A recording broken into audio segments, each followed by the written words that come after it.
주말 사이 남부지방을 중심으로 기록적인 폭우가 쏟아졌습니다.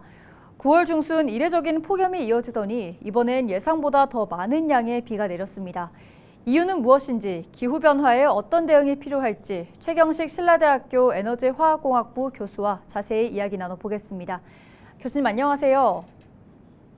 네, 안녕하세요. 네, 9월 중순까지 폭염이 이어지고 또 폭염이 끝나자마자 남부지방을 중심으로 집중호우가 내렸습니다. 어떤 이유가 있었다고 보십니까? 일반적으로 저희가 생각할 때 북극의 빙하가 이제 급격히 감소되면서 기류에 영향을 주고 있고요. 그 기류의 영향에 따라서 해류들도 영향을 받고 있습니다. 그래서 네. 그런 문제 때문에 기후 이상 변화가 발생된다고 생각합니다.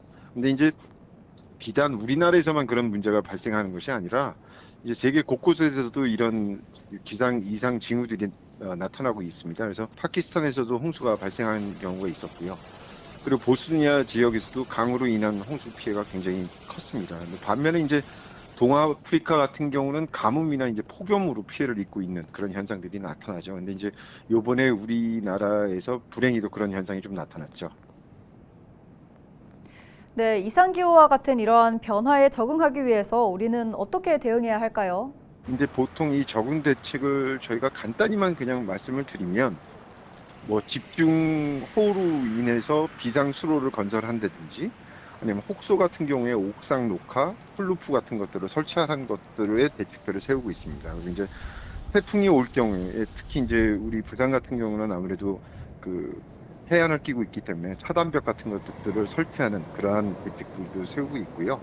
그리고 이제 반면에 홍수 이외에 이제 사실 가뭄도 이제 사실 동반을 하거든요. 그럴 경우에 이제 물 대이용 대책 같은 경우를 세우고 있습니다. 근데 이제 네.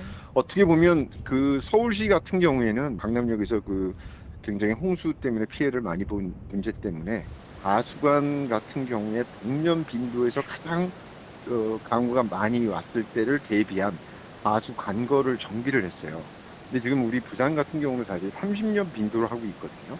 그래서 이런 부분도 좀 대책을 수정해 나가야 될 부분이라고 생각을 하고 있고요. 네, 여름은 길어지고 또 가을과 겨울은 짧아질 것이라는 분석이 많이 나오고 있습니다. 우리나라 기후가 어떻게 변화하고 있고 또 어떤 부분에 대한 준비가 필요할까요?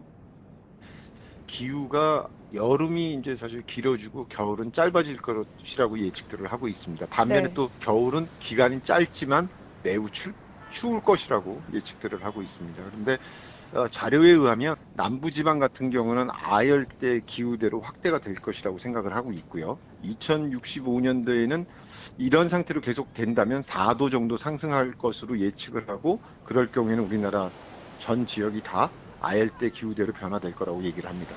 근데 이제 아까 말씀드렸던 적응 대책 안에 많은 대책들이 들어가 있습니다만 실제로 저희가 간과해서는 안 되는 부분들이 있습니다. 뭐냐면 아열대성 전염병 같은 것들에 대한 대비가 가장 중요하다고 봅니다. 왜냐하면 말라리아는 지금 현재 우리나라에서도 발병이 되고 있습니다. 근데 심지어 이제 앞으로 아까 말씀드린 것처럼 2도 상승, 4도 상승돼서 진짜로 아열대 기후대로 진입이 된다면 댕기열 같은 온열성 질환에 대한 건강 대비도 굉장히 저희가 준비해야 될 것으로 생각을 합니다. 네, 오늘 말씀 여기까지 듣겠습니다. 고맙습니다. 네, 감사합니다. 네, 지금까지 신라대 최경식 에너지화학공학부 교수와 이야기 나눴습니다.